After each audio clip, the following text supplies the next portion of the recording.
ಗಾಡಿ ಇರುತ್ತೆ ಅವರು ನಮ್ಗೆ H1R ತಂದವ್ರೆ, ನಾವು H1R ತಗೊಂಡಿದ್ದೀವಿ ಗಾಡಿಯ. ಮತ್ತೆ ಹೆಂಗ್ ಗೊತ್ತಾ ಸರ್, ಸ್ವರಾಜು ಬೇರೆ ಗಾಡಿಗಳು ಹೇಳ್ಬೋದು, ಈ ಗಾಡಿ ಮುಂದೆ ಯಾವ ಗಾಡಿ ನಿಲ್ಲು ಸರ್. ಅನ್ನ ಕೂಡ ತಾಯಿ ಅಲ್ವಳು, ಭೂಮ್ ತಾಯಿ ಒಂದೇ, ಟ್ರ್ಯಾಕ್ಟರ್ ಒಂದೇ ನಮಗೆ ಅಲ್ವಾ ಸರ್. ನೋವು ಬಂದ್ಬಿಡುವ ಸರ್. ಮತ್ತೆ ಬ್ರೇಕ್ ಕ್ಲಚ್ ತುಣಿಯಕ್ಕೆ ಆಗ್ತಾರೆ, ಹಾರ್ಡ್ ಇರ್ತಿತ್ತು. ಇವಾಗ ಹೆಂಗಿದ್ರೆ ಫುಲ್ ಸ್ಮೂತ್ ಆಗಿ ಏನ್ ಮಾಡಿದಾನೆ ಅಂತಂದ್ರೆ ಪವರ್ ಶೇರಿಂಗ್ ಮಾಡಿದ್ದಾನೆ ಗಾಡಿಗೆ. ಮತ್ತೆ ಏನು ಅಂತ ಅಂದ್ರೆ ಇದು ಆಯಿಲ್ ಬ್ರೇಕ್ ಕೊಟ್ಟಿದ್ದಾನೆ. ಸೊ ಏನು ಅಂದ್ರೆ ನಾವು 8 ಗಂಟೆಗೆ 10 ಗಂಟೆ ಕೆಲಸ ಮಾಡಿದ್ರು ಬರೀ 2 ಗಂಟೆ ಹೊಡೆದಷ್ಟು ಫೀಲಿಂಗ್ ಬರುತ್ತೆ ಸರ್. ಚಾನಲ್ ವೀಕ್ಷಕರಿಗೆಲ್ಲ ನಮಸ್ಕಾರ. ಇವತ್ತು ಬಂದಿದ್ದೀವಿ ಮಹೀಂದ್ರ ಟ್ರ್ಯಾಕ್ಟರ್ ರಿವ್ಯೂ ಬಗ್ಗೆ ನೋಡೋಣ. ಈಗ ತಾನೇ ತೋಟದಲ್ಲಿ ಕೆಲಸ ಮಾಡ್ಕೊಂಡು ಬಂದಿದ್ದಾರೆ. ಅದ್ಭುತವಾಗಿರುತ್ತೆ ಇವರ ಅನುಭವ. ಯಾಕೆಂದ್ರೆ ನಾವು 100 ಹೇಳ್ಬೋದು, ಕಂಪ್ನಿಯವ್ರು 100 ಹೇಳ್ಬೋದು, ಆದರೆ ಫಾರ್ಮರ್ ರಿವ್ಯೂ ಈಗ ತಾನೇ ಕೆಲಸ ಮಾಡ್ಕೊಂಡಿದ್ದಾರೆ ಆ ಗಾಡಿನಲ್ಲಿ. ಅವರ ಅನುಭವ ಯಾವ ರೀತಿ ಇದೆ ಅಂತ ನಮ್ಮ ಜೊತೆ ಹಂಚ್ಕೊಂತಾರೆ. ಸರ್ ನಮಸ್ಕಾರ. ನಮಸ್ಕಾರ ಸರ್. ಮಾಡ್ಕೊಡ್ತೀರಾ ಸರ್? ಸರ್ ನಮ್ಮ ಹೆಸರು ರಾಮೇಗೌಡ ಅಂತ ಹೇಳ್ಬಿಟ್ಟು, ಇಲ್ಲಿ ಅರಕಲ್ಗೂಡವ್ರು ನಾವು. ಇಲ್ಲಿ ಹಾಸನ ಡಿಸ್ಟಿಕ್ಕು ಕೊಣಗೂರು ಹೋಬಳಿ ಬರುತ್ತೆ ಸರ್. ಈಗ ಮಹೀಂದ್ರ ಟ್ರ್ಯಾಕ್ಟರ್ ಬಗ್ಗೆ ರಿವ್ಯೂ ಕೇಳೋಣ ಅಂತ. ಯಾಕೆಂದ್ರೆ ಶೋರೂಮ್ ಅಲ್ಲಿ ಕೇಳೋದಕ್ಕೂ ಮತ್ತೆ ರೈತರ ಅನುಭವ ಕೇಳೋದಕ್ಕೂ ತುಂಬಾ ವ್ಯತ್ಯಾಸ ಇರುತ್ತೆ. ನಿಮ್ಮ ಅನುಭವ ಸರ್, ಎಷ್ಟು ವರ್ಷದಿಂದ ಈ ಟ್ರ್ಯಾಕ್ಟರ್ ಮಹೀಂದ್ರ ಟ್ರ್ಯಾಕ್ಟರ್ ಅನ್ನೋದು ಯೂಸ್ ಮಾಡ್ತಾ ಇದ್ದಾರೆ? ಸರ್ ನಮ್ಮ ತಂದೆಯವರು ಕೂಡ ಟ್ರ್ಯಾಕ್ಟರ್ ಇಟ್ಕೊಂಡಿದ್ರು 2003ರಿಂದ ನಮಗೆ ಟ್ರ್ಯಾಕ್ಟರ್ ಇದೆ ಸರ್. ಮೊದಲೆಲ್ಲ ನಮ್ಮದು 275 ಗಾಡಿ ಇತ್ತು. ಆ ಗಾಡಿಲಿ ಬಿಡಿ ದುಡ್ದು ಹಾಕಿದ್ವಿ ನಾವು, ಅದು ಬೇರೆ ವಿಷಯ. ಅವಾಗೆಲ್ಲ ಏನಿತ್ತು ಸರ್ ಅಂದ್ರೆ ಡಿಸ್ಕ್ ಬ್ರೇಕ್ ಇತ್ತು, ಮತ್ತೆ ಆಯಿಲ್ ಬ್ರೇಕ್ ಇರಲಿಲ್ಲ. ಗಾಡಿ ಗೇರ್ ತುಣಿಯಕ್ಕೆ ಇದು ಬ್ರೇಕ್ ತುಣಿಯಕ್ಕೆ ಆಯ್ತಿರಲ್ಲ, ಅಷ್ಟು ಹಿಂಸೆ ಆಗೋದು. ಇತ್ತೀಚೆಗೆ ಏನಾಗೈತೆ ಅಂದರೆ ಈ ಗಾಡಿಗಳ ಹೊಸ ಗಾಡಿ ಲಾಂಚ್ ಮಾಡಿದ್ದಾರೆ. ಗಾಡಿಯನ್ನು ತಗೊಂಡಕ್ಕೆ ನಮ್ದು ಎಕ್ಸ್ಚೇಂಜ್ ಇತ್ತು ಗಾಡಿ. ನಮ್ಮ ಫ್ರೆಂಡ್ ಹತ್ರ ಒಂದು ಸ್ವರಾಜ್ ಇತ್ತು, ಅವರು ಎಕ್ಸ್ಚೇಂಜ್ ಮಾಡಿ ಸ್ವರಾಜೇ ತಗೊಂಬಂದ್ರು. ಆಮೇಲೆ ಇನ್ನೊಬ್ರು ಜಾಂಡಿಯರ್ ಇತ್ತು, ಅವರು ನಮ್ಗೆ H1R ತಂದವ್ರೆ, ನಾವು H1R ತಗೊಂಡಿದ್ದೀವಿ ಗಾಡಿಯ. ಮತ್ತೆ ಹೆಂಗ್ ಗೊತ್ತಾ ಸರ್, ಸ್ವರಾಜು ಬೇರೆ ಗಾಡಿಗಳು ಹೇಳ್ಬೋದು, ಈ ಗಾಡಿ ಮುಂದೆ ಯಾವ ಗಾಡಿ ನಿಲ್ಲು ಸರ್. ನಾನು ಅಷ್ಟೇ, ನಮ್ಮ ತಾತ ಅವರು ಟ್ರ್ಯಾಕ್ಟರ್ ಯೂಸ್ ಮಾಡ್ತಾ ಇದ್ದಾಗ ನಮ್ಗೆ ಟ್ರ್ಯಾಕ್ಟರ್ ಅಂದ್ರೆ ಮಹೀಂದ್ರ ಅಂದ್ರೆ ಟ್ರ್ಯಾಕ್ಟರ್. ಹೌದು, ನಿಜ 100%. ಅವಾಗ ಯಾವ್ದು ಬ್ರ್ಯಾಂಡ್ ಇರ್ಲಿಲ್ಲ. ಹೌದು, ನಿಜ ಆ ರೀತಿ ಇತ್ತು ಸರ್. ಈಗ ಅನುಭವ ಹೇಗಿದೆ ಸರ್ ನಿಮ್ಮ ಟ್ರ್ಯಾಕ್ಟರ್ಗೆ? ಪ್ರಸ್ತುತ ಯಾವ ಟ್ರ್ಯಾಕ್ಟರ್ ಇಂಜಿನ್ ಯೂಸ್ ಮಾಡ್ತಾ ಇದ್ರ ನೀವು? ಸರ್ ಮಹೇಂದ್ರ ಟ್ರ್ಯಾಕ್ಟರ್ ಯೂಸ್ ಮಾಡ್ತಾ ಇದೀವಿ. ಮೊದಲಿಂದ ಮಹೇಂದ್ರ ಇತ್ತು, ಈಗಲೂ ಕೂಡ ಮಹೇಂದ್ರ ಅಧ್ಯಕ್ಷೆ ಮಾಡಿ ಮಹೇಂದ್ರ ತಗೊಂಡಿದ್ದೀವಿ. 20-25 ವರ್ಷ ಟ್ರ್ಯಾಕ್ಟರ್ ಹೊಡೆದ ಎಕ್ಸ್ಪೀರಿಯನ್ಸ್ ಇದೆ ನಮಗೆ. ಈ ಟ್ರ್ಯಾಕ್ಟರ್ ಅನುಭವ ಏನಂತಾರೆ ಸರ್, ಮೊದಲ ಡಿಸ್ಕ್ ಬ್ರೇಕ್ ಇತ್ತು, ಬ್ರೇಕ್ ತುಳಿಯಕ್ಕೆ ಆಗ್ತಾ ಇರಲಿಲ್ಲ. ಇವಾಗ ಆಯಿಲ್ ಬ್ರೇಕ್ ಕೊಟ್ಟಿದ್ದಾನೆ, ತಿರ್ಸಕ್ಕೆ ಈಸಿಯಾಗಿ ಪವರ್ ಶೇರಿಂಗ್ ಕೂಡ ಮಾಡಿದ್ದಾನೆ ಗಾಡಿನಲ್ಲಿ. ಅದರಿಂದ ಏನಂತಂದ್ರೆ ಕೆಲಸ ಜಲ್ದಿ ಆಗ್ತವೆ. ಮೊದಲು ಹೆಂಗ್ ಗೊತ್ತಾ ಸರ್, 10 ಗಂಟೆ ದಿವಸ ಮಾಡಿಬಿಟ್ರೆ ನಾವು ಒಂದು ದಿವಸ ರೆಸ್ಟ್ ತಗೋಬೇಕಾಗೋದು.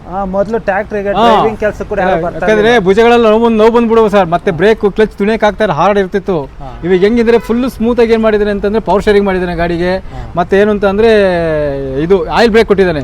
ಸೊ ಏನು ಅಂದ್ರೆ ನಾವು 8 ಗಂಟೆಗೆ 10 ಗಂಟೆ ಕೆಲಸ ಮಾಡಿದ್ರು ಬರೀ 2 ಗಂಟೆ ಹೊಡೆದಷ್ಟು ಫೀಲಿಂಗ್ ಬರುತ್ತೆ ಸರ್. ಏನು ಅಂತ ಅಂದ್ರೆ ಕೆಲಸ ಮಾಡಕ್ ಅಷ್ಟೇ ಖುಷಿ ಆಗುತ್ತೆ. ಮತ್ತೆ ಮೊದಲಿಗಿಂತ ಸರ್ 2 ರಿಂದ 3 ಗಂಟೆ ಜಲ್ದಿ ಕೆಲಸ ಮಾಡ್ತಾ ಇದೀವಿ ನಾವು.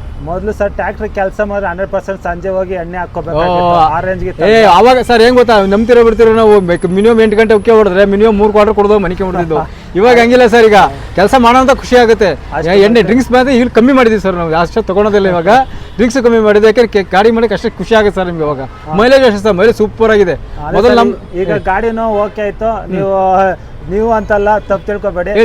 ಎಣ್ಣೆ ಹೊಡೆಯೋ ಅವಕಾಶ ಜನಗಳಿಗೆ ಸ್ವಲ್ಪ ಕಡಿಮೆ ಆಯ್ತು ಅಂತಾನೆ. ಹೌದಾ, 100% ಸರ್. ಏನಂತಂದ್ರೆ ಸರ್, ಲಕ್ಷ್ಮಿ ಮೇಲೆ ಕೂತಾಗ ಯಾರಿಗೂ ಎಣ್ಣೆ ಕುಡಿಯಕ್ಕೆ ಮನ್ಸು ಬರಲ್ಲ, ಹೌದಲ್ಲ ಸರ್. ಗಾಡಿ ನಾವು ಇವಾಗಲೂ ಅಷ್ಟೇ ಸರ್, ಗಾಡಿ ಹಿಡಿದ್ರೆ ಮಾತ್ರ ಕುಡಿದ್ಬಿಟ್ಟು ಊಟ ಮಾಡ್ಕೋತೀವಿ ಹೊರತಾಗಿ ಗಾಡಿ ಮೇಲೆ ಒಂದೇ ಒಂದು ಡ್ರಾಪ್ ಕೂಡ ಎಣ್ಣೆ ಕುಡಿಯಲ್ಲ ಸರ್. ಹೌದು, ಲಕ್ಷ್ಮಿ ಅಲ್ಲ ಸರ್, ಅದು ಅನ್ನ ಕೂಡ ತಾಯಿ ಅಲ್ವಳು. ಭೂಮ್ ತಾಯಿ ಒಂದೇ, ಟ್ರ್ಯಾಕ್ಟರ್ ಒಂದೇ ನಮಗೆ ಅಲ್ವಾ ಸರ್. ಅದೇ ಸರ್, ಈಗ H1 ಸೀರೀಸ್ ಅಂದ್ಬಿಟ್ಟು ತುಂಬಾ ಹೈಟೆಕ್ ಆಗಿ ಗಾಡಿಗಳು ಈಗ ಬಿಡ್ತಾ ಹೌದು ಹೌದು. ಅದ್ರ ಬಗ್ಗೆ ನೀವು ಅನುಭವ ಹೇಳ್ಬೋದು ಸರ್? ಸರ್, ಈಗ ಮೊದಲು ಬರ್ತಿರ್ತಕ್ಕಂಥ ಗಾಡಿ ಇದೇ ಶೇಪಲ್ಲಿ ಓಲ್ಡ್ BP ಬರ್ತಿತ್ತು, ಹೆಡ್ಲೈಟ್ ಹೊರಗಡೆ ಬರ್ತಿದ್ದು. ಏನಂದ್ರೆ ಫ್ರಂಟ್ ಸ್ವಲ್ಪ ಆರೋದು ಸರ್ ಗಾಡಿ. ಮೊದ್ಲೇನ್ ಮಾಡಿದ್ರು ನಮಗೆ ಕಂಪ್ನಿಯವರು ಶೋರೂಮಲ್ಲೆಲ್ಲ ಏನು ಹೇಳಿದ್ರು ಅಂದ್ರೆ, ಮೊದಲು ನಿಮ್ದು ಗಾಡಿ ಹಾರಾಡ್ತಿತ್ತು ಸರ್, ಈ ಗಾಡಿ ಹಾರಾಡಲ್ಲ. ಕಾರಣ ಏನು ಅಂತಂದ್ರೆ ಮುಂದ್ಗಡೆಗೆ ದಪ್ಪ ಆಕ್ಸಲ್ ಕೊಟ್ಟವ್ರೆ. ದಪ್ಪ ಆಕ್ಸಲ್ ಕೊಟ್ಟಿರೋದು ಮೊದಲಿಗಿಂತಲೂ ಒಂದು 40% ಜಾಸ್ತಿ ಮಾಡಿರೋಂಥ ಆಕ್ಸಲ್ಲ, ತೂಕ ಜಾಸ್ತಿ ಮಾಡಿರೋದು. ಫ್ರಂಟ್ ಎದ್ದೇಳಲ್ಲ ಗಾಡಿ. ಮತ್ತೆ ಅದಲ್ಲೇ ಮಾಡಿದಾರೆ ಅಂದ್ರೆ ನಮಗೆ ಮತ್ತೆ ಬಾನೆಟ್ ಎತ್ತಿ ಮಧ್ಯದಲ್ಲಿ ಸರ್ ಇದು ಶೇಕ್ ಬರ್ತಾ ಇದೀವಲ್ಲ, ವೈಬ್ರೇಷನ್ ಅಷ್ಟು ವೆಯ್ಟ್ ಇರಲಿಲ್ಲ. ಮೊದಲು ಸೌಂಡ್ ಬರೋದು, ಓಪನ್ ಆಗ್ಬಿಡೋ ಸಿಂಗಲ್ ಒಂದು ಬಟನ್ ಅಲ್ಲಿ ಓಪನ್ ಆಗುತ್ತೆ ಇದು. ಅದರಿಂದ ಏನಾಗುತ್ತೆ, ಮತ್ತೆ ಗೇಜ್ ಹೆವಿ ಮಾಡಿದ್ದಾನೆ ಗಾಡಿ ಮೊದಲಿಗಿಂತ ಸರ್. ಏನೊಂದು ಅವ್ರು ಹೇಳಿದ್ರು, ಕಂಪ್ನಿಯವರು ಶೋರೂಮ್ ಅವರು ಹೇಳಿದ್ರು 60 ಐಟಮ್ ಚೇಂಜ್ ಮಾಡಿದಾರೆ ಅಂತ. ಅವೆಲ್ಲ ಒಂದ್ ಕಡೆಯಿಂದ ನೋಡ್ಕೊಂಬ ಸರ್. ನೋಡಿ ಸರ್, ಫ್ರಂಟ್ ಅಲ್ಲಿ ನೀವು ನೋಡ್ಬೇಕು, ಆಕ್ಸಲ್ ಜಾಸ್ತಿ ಮಾಡಿದಾನೆ.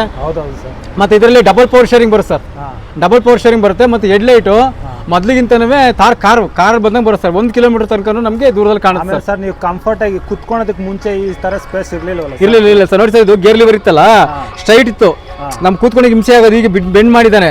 ಮತ್ತೆ ಇನ್ನೊಂದೇನು ಅಂತ ಇದ್ರೆ, ಇಲ್ಲಿ ನೋಡಿ ಸರ್, ಇದು ಚೋಟಾಗಿರುತ್ತಲ್ಲ ಸರ್, ಇದು ಏನ್ ಚೋಟಾಗಿರುತ್ತಲ್ಲ, ಇದು ಬಗ್ಗ ಹಾಕ್ಬೇಕಾಗಿತ್ತು ನಾವು. ಇದನ್ನ ಹಿಂಗೆತ್ತಿ ಹಾಕ್ಬೇಕಾಗಿತ್ತು, ಕೆಲಸ ಮಾಡಕ್ಕೆ ಸುಮ್ಮನೆ ಹಿಂಸೆ ಆಗ್ಬಿಡೋದು. ಇವಾಗ ಇದು ಹೈಟ್ ಮಾಡಿದ್ದಾನೆ. ಮತ್ತೆ ಏನ್ ಬರ ಸರ್, ಇಲ್ಲಿ ನಾವು ಹಿಂದ್ಗಡೆ ಬಗ್ಗಿಬಿಟ್ಟು ನಾವು ಹ್ಯಾಂಡ್ ಬ್ರೇಕ್ ಹಾಕ್ಬೇಕಾಗಿತ್ತು. ಇವಾಗ ಬ್ರ್ಯಾಂಡ್ ಬ್ರೇಕ್ ಫ್ರಂಟ್ ಅಲ್ಲೇ ಕೊಟ್ಟಿದ್ದಾನೆ ಸರ್. ಹೌದು ಸರ್. ಮತ್ತೆ ಕೆಲವು ಟೈಮಲ್ಲಿ ನಮಗೆ ಡಿಜಿಟಲ್ ಮೀಟರ್ ಇರಲಿಲ್ಲ. ಈಗ ಗಾಡಿ ಹೀಟ್ ಆದ್ರೆ ಏನು ಗೊತ್ತಾಗ್ತಾ ಇರಲಿಲ್ಲ ನಮಗೆ. ಇವಾಗ ಏನಾಗಿದೆ ಗೊತ್ತಾ, ಡಿಜಿಟಲ್ ಮೋಟರ್ ಇರೋದ್ರಿಂದ ಪ್ರತಿಯೊಂದು ಸರ್ ನಮಗೆ ಡಿಜಿಟಲ್ ಮೋಟರ್ ಇರೋದ್ರಿಂದ ನೋಡಿ ಸರ್, ಪ್ರತಿಯೊಂದು ನಮಗೆ ಇಗ್ನಿಷನ್ ಕೊಡೋ ಸರ್. ಸೊ ಡೀಸೆಲ್ ಕಮ್ಮಿ ಆಗ್ತಾ ಇದೆಯಾ ಇಲ್ಲ ಅಂತಂದರೆ ಬ್ಯಾಟ್ರಿ ಏನಾದ್ರು ಪ್ರಾಬ್ಲಮ್ ಇದೆಯಾ, ಸೊ ಮತ್ತೆ ಇಂಜಿನಿಯರ್ ಕೆಲಸಕ್ಕೆ ಯಾರು ಬಂದಿದೆ ಅಂದ್ರೆ ಪ್ರತಿಯೊಂದು ಡಿಸ್ಪ್ಲೇ ತೋರಿಸೋ ಸರ್ ಇಲ್ಲಿ. ಈಗ ಎಲ್ಲ ಈ ಸ್ವಿಚ್ ಇದು ಒಂದರಲ್ಲೇ ಹೌದು ಎಲ್ಲ ಒಂದೇ ಸ್ವಿಚ್ ಕಂಟ್ರೋಲ್ ಕೊಟ್ಟಿದ್ದಾನೆ. ಆರನಿಂದ ಹಿಡಿದು ಮತ್ತೆ ಇಂಡಿಕೇಟರ್ ಇಂದ ಹಿಡಿದು ಪ್ರತಿಯೊಂದು ಇದರಲ್ಲೇ ಮಾಡಿದ್ದಾನೆ ಸರ್. ಇವಾಗ ಹೆಡ್ಲೈಟ್ ಗಿಡ್ಲೈಟ್ ಎಲ್ಲನೂ ಅಷ್ಟು ಚೆನ್ನಾಗಿ ಮಾಡಿದ್ದಾನೆ ಸರ್. ಮತ್ತೆ ಡೀಸೆಲ್ ಟ್ಯಾಂಕ್ ಇಂದ ಹಿಡಿದು ಮತ್ತೆ ಕೂತ್ಕೊಳ್ಳೋದಕ್ಕೆ ಸಫಿಷಿಯಂಟ್ ಪ್ಲೇಸ್ ಮಾಡಿದ್ದಾನೆ. ಸೀಟ್ ಇದೆಯಲ್ಲ ಸರ್, ಬ್ಯಾಕ್ ಫ್ರಂಟ್ ಮುಂದ್ಕೋಬಹುದು. ಒಂದು ಕಾರಲ್ಲಿ ಕೂತ್ಕೊಂಡು ಓಡಿಸೋಷ್ಟು ಒಂದು ಕಂಫರ್ಟ್ ಇದೆ ಸರ್. ಜನ ಇನ್ನೊಂದು ಸರ್, ರೈಲ್ ಆದ್ರೂ ಸರಿ, ಏರೋಪ್ಲೇನ್ ಆದ್ರೂ ಸರಿ, ಬಸ್ ಆದ್ರೂ ಸರಿ, ಟೂ ವೀಲರ್ ಆದ್ರೂ ಸರಿ, ಮೈಲೇಜ್ ಎಷ್ಟು ಬರುತ್ತೆ ಅಂತ ಕೇಳ್ತಾರೆ. ಅದು ಮುಖ್ಯ ಸರ್ ನಮ್ಗೆ. ಈಗಿನ ನೀವು ನೋಡಿದ್ರಲ್ಲ ಇವಾಗ ಇದ್ದು ನಡೀತೈತೆ ಮೈಲೇಜ್ ರೇಟ್. ಡೀಸೆಲ್ ಬಂದ್ಬಿಟ್ಟು 150 ರೂಪಾಯಿ ಆಗುತ್ತೆ ಬಿಡಿ ಸ್ವಲ್ಪ ದಿವಸದಲ್ಲಿ. ಈ ರೇಟಲ್ಲಿ ನಾವು ಡೀಸೆಲ್ ಜಾಸ್ತಿ ಹಾಕೊಂಡು ನೋಡ್ರೆ ನಮ್ಗೆ ರೈತರುಗಳು 1,500 ಕೊಡ್ತಾರೆ ಸರ್. ಕೊಡೋದೇ 800-900 ರೂಪಾಯಿ ಕೊಡಕ್ಕೆ ನಮ್ಮ ಹಾಕೊಂಡ್ರೆ ಚಪ್ಪಲಿ ಹೋಯ್ತವೆ ಸರ್. ಆದ್ರೂ ಹೊಡೆದ್ಬಿಟ್ಟು ಹೋಗ ನಾಳೆ ಕೊಡ್ತೀವಿ ಹಂಗಲ್ಲ ಸರ್. ಇಲ್ಲಿ ಕೇಳಿ, ಡೀಸೆಲ್ ಹಾಕೊಂಡು ಹೊಡೆದ್ರು ದುಡ್ಡು ಕೊಡೋದಿಲ್ಲ. ನಾವು ಡೀಸೆಲ್ ಹಾಕೊಂಡು ಹೊಡೆದ್ರೆ ನಾವು ಕೇಳ್ತೀವಿ ಏನಂತಾರೆ ಗೊತ್ತಾ, ಡೀಸೆಲ್ ಹಾಕಿ ಹೊಡಿತೀವಿ ಸರ್, ಒಂದು ಡೀಸೆಲ್ ದುಡ್ಡು ಕೊಡ್ರಿ ಅಂತ ಗೊತ್ತಾ ರೈತರುಗಳು. ನಿನ್ ಒಬ್ಬನೇ ಬೇಕಾ ಡೀಸೆಲ್ ಹಾಕಿ ಹೊಡಿಯಕ್ಕೆ ಅಂತ ಹೇಳ್ಬಿಟ್ಟು ನನ್ ಬಿಟ್ಬಿಟ್ಟು ಇನ್ನೊಬ್ಬಂತ ಹೋಗ್ತಾರೆ. ಆ ಥರ ರೈತರಾಗಿದ್ದಾರೆ ಸರ್. ಸಾಲ ಸರ್ ಹೇಳ್ತೀನಿ, ಸಾಲ ಹೊಡೆದವನು ಹೋದ ಅಷ್ಟೇ. ಸಾಲ ಹೊಡೆದ್ರೆ ಬಂದು 1 ರೂಪಾಯಿ ದುಡ್ಡು ಬರಲ್ಲ ಸರ್ ನಮಗೆ. ಅದಕ್ಕೆ ಏನು ಮಾಡ್ತೀವಿ, ಯಾರು ಕ್ಯಾಶ್ ಕೊಡ್ತಾರೆ ಜಾಸ್ತಿ ಬರಲ್ಲ ಸರ್. 10 ಗಂಟೆ ಹೊಡೆಯಲ್ಲ ನಾವು, ಬರೀ 5 ಗಂಟೆ ಹೊಡಿತೀವಿ. ಅರ್ಧ ಸಾಕು, ಅಷ್ಟು ಆರಾಮಾಗಿ ದುಡ್ಕೊಂಡು ಮನೆಗೆ ಹೋಗ್ಬಿಟ್ಟು ಹೆಂಡತಿ ಮಕ್ಕಳ ಜೊತೆ ನೆಮ್ಮದಿಯಾಗಿರ್ತೀವಿ ಸರ್. ಮೈಲೇಜ್ ಉಳಿಸೋದ್ರಲ್ಲಿ ಸರ್ ಯಾವ ಥರ ಇದೆ? ಸರ್ ಮೈಲೇಜ್ ಇವಾಗಲೂ ಕೂಡ ಸರ್ ನಾನು ಹೊಡಿತಾ ಇದೀನಲ್ಲ, ನಮ್ಮ ಎಕ್ಸ್ಪೀರಿಯನ್ಸ್. ಕೆಲವು ಡ್ರೈವರ್ಗಳು ರಫ್ ಹೊಡಿತಾರೆ, ಅವ್ರಿಗೆ ಒಂದು 4 ಲೀಟರ್ ತನಕ ಕುಡಿಯುತ್ತೆ ಅಂತಾರೆ. ನಾನು 3 ಲೀಟರ್ ಕುಡಿತೆ ಸರ್ ಗಾಡಿ ಅಷ್ಟೇ. ಅದ್ರ ಮೇಲೆ 1 ಡ್ರಾಪ್ ಕುಡಿಯಲ್ಲ. 3 ಲೀಟರ್ ಕುಡಿತದೆ. ಇದಕ್ಕೆ ರೋಟ್ರಿಗೆಲ್ಲ 2 ಲೀಟರ್ ಸರ್. ರೋಟ್ರಿಗೆಲ್ಲ 2 ಲೀಟರ್ ಕುಡಿಯೋದು ಅವ್ರಿಗೆ. ಮತ್ತೆ MB ಫ್ಲೋಗೆಲ್ಲ ಒಂದು 3-3.5 ಅಂದ್ರೆ ಸ್ವಲ್ಪ ಭೂಮಿ ಗಟ್ಟಿ ಇದ್ರೆ ಸ್ವಲ್ಪ ಒಂದು ಅರ್ಧ ಲೀಟರ್ ಜಾಸ್ತಿ ಕುಡಿಯೋದು ಬಿಟ್ರೆ, ಸ್ವಲ್ಪ ಸ್ಮೂತ್ ಇತ್ತು ಅಂದ್ರೆ 3 ಲೀಟರ್ ಮೇಲೆ ಕುಡಿಯಲ್ಲ ಸರ್ ಗಾಡಿ. ಹೌದು ಸರ್. ಸರ್ ವಾರಂಟಿ ಎಲ್ಲಾನು 6 ವರ್ಷ ಇಂಜಿನ್. ಹೌದು, ಇಂಜಿನ್ ಗೇರ್ ಬಾಕ್ಸ್ ಎಲ್ಲ 6 ವರ್ಷ ವಾರಂಟಿ ಕೊಟ್ಟಿದೆ ಅಂತ ಕಂಪ್ನಿ ಹೇಳಿದ್ರ ಸರ್ ನಮಗೆ. ಸೊ ಮತ್ತೆ ಏನಂತಂದ್ರೆ ಇದು ಆಯಿಲ್ ಸರ್ವಿಸ್ ಬಂದ್ಬಿಟ್ಟು ಮೊದಲೆಲ್ಲ 250 ಗಂಟೆ ಆಯಿಲ್ ಸರ್ವಿಸ್ ಇತ್ತು. ಇವಾಗ 400 ಗಂಟೆ ಆಯಿಲ್ ಸರ್ವಿಸ್ ಮಾಡಿದ್ದಾರೆ. 400 ಗಂಟೆ ಆಯಿಲ್ ಸರ್ವಿಸ್ ಮಾಡಿದ್ದಾನೆ. ಹೌದು ಸರ್. ಹೌದು. ಮತ್ತೆ ಇನ್ನೊಂದು ಸಿಸ್ಟಮ್ ಏನು ಮಾಡಿ ಸರ್, ಹಿಂದ್ಗಡೆ ಬ್ರಾಕೆಟ್ಗಳಿದ್ವಲ್ಲ ಸರ್, ಈ ಬ್ರಾಕೆಟ್ಗಳಿದ್ದೆ ನೋಡಿ ಇಲ್ಲಿ, ಏನು ನಾವು ಕಲ್ಟಿವೇಟರ್ ನೇಗಿಲ್ಗಳು ಹಾಕ್ತೀವಿ ನೋಡಿ ಸರ್, ಬ್ರಾಕೆಟ್ಗಳು. ಈ ಬ್ರಾಕೆಟ್ಗಳು ಹೆವಿ ಮಾಡಿದಾನೆ ಸರ್. ಮೊದಲೆಲ್ಲ ಬ್ರಾಕೆಟ್ಗಳು ಕಟ್ ಆಗ್ತಾ ಇದ್ದು. ಈಗ ಬ್ರಾಕೆಟ್ಗಳು 2 ಟನ್ ಕೆಜಿ ವರೆಗೂ 2000 ತನಕ ಲಿಫ್ಟಿಂಗ್ ಕೆಪಾಸಿಟಿ ಕೊಟ್ಟಿದ್ದಾನೆ ಸರ್. ಮತ್ತೆ ಆರಾಮ್ ಈ ಇವಿದೆ ನೋಡಿ ಸರ್, ಬೆಂಡ್ಗಳಿದೆ ಇವು ಕೂಡ ಹೆವಿ ಮಾಡಿದ್ದಾನೆ.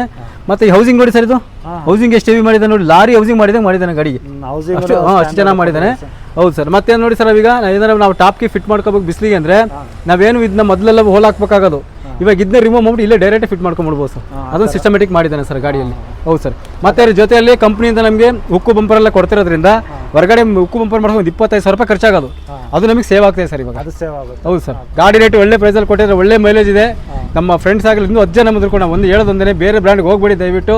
ಅವ್ರು ಹೇಳ್ತಾರೆ ಇವ್ರು ಹೇಳ್ತಾರೆ ಅಂತ ಹೇಳ್ಬಿಟ್ಟು ಸ್ವರಾಜ್ಗೆ ಹೋಗ್ತೀನಿ ಅಂತಾರೆ ಕೆಲವರು, ಇಲ್ಲ ಅಂತಂದ್ರೆ ಟ್ರಾಕ್ಟರ್ಗೆ ಹೋಗ್ತೀನಿ. ಟ್ರಾಕ್ಟರ್ ನಮ್ಮದೇ ಕಂಪ್ನಿ ಮಹೇಂದ್ರನ ಅಂತ ಹೇಳ್ತಾರೆ. ನೀವೇನು ಗೊತ್ತಾ, ಟ್ರಾಕ್ಟರ್ ಮಹೇಂದ್ರ ಕಂಪ್ನಿ ಮಹೇಂದ್ರ ತೋರಿಸಿ ಅಂತೇಳಿ ಲೋಗೋ ತೋರ್ಸಕ್ಕೆ ಹೇಳಿ ಅವ್ರಿಗೆ. ಎಂಥದ್ದು ಇಲ್ಲ. ಅದು ಸರ್ ಗುಜರಾತ್ ಮಹೇಂದ್ರ ಗಾಡಿ ಸರ್. ಅದು ಗುಜರಾತ್ ಮಹೇಂದ್ರನ ತಂದ್ಬಿಟ್ಟು ಇವಾಗ ಟ್ರಾಕ್ಟರ್ ಮಾಡಿದ್ದಾರೆ. ನೀವು ಮಹೇಂದ್ರನೇ, ಮಹೇಂದ್ರೇಶ್ ಫಾರ್ ಎವರ್, ಮಹೇಂದ್ರೇಶ್ #1 ಬ್ರಾಂಡ್. ಇಷ್ಟು ಹೇಳಕ್ಕೆ ಇಷ್ಟಪಡ್ತೀನಿ ಸರ್ ನಾನು. ಸರ್ ಟೋಟಲ್ ಆಗಿ ಎಲ್ಲ ನಿಮ್ಮ ಎಕ್ಸ್ಪೀರಿಯನ್ಸ್ ಹೇಳ್ಬಿಟ್ರೆ, ಇಷ್ಟು ಮಾಹಿತಿ ಕೊಡೋದಕ್ಕೆ, ಇನ್ಫಾರ್ಮೇಶನ್ ಕೊಟ್ಟಿದ್ದಕ್ಕೆ, ಮಹೇಂದ್ರ ಬಗ್ಗೆ ಒಳ್ಳೆ ಅಭಿಪ್ರಾಯ ರಿವ್ಯೂ ಕೊಟ್ಟಿದ್ದಕ್ಕೆ, ಹೌದು ಸರ್, ನಮ್ಮ ಕಡೆಯಿಂದ ನಮ್ಮ ಚಾನಲ್ ಕಡೆಗೆ ನಿಮ್ಗೆ ಧನ್ಯವಾದಗಳು ಸರ್. ನಮಸ್ಕಾರ. Okay sir.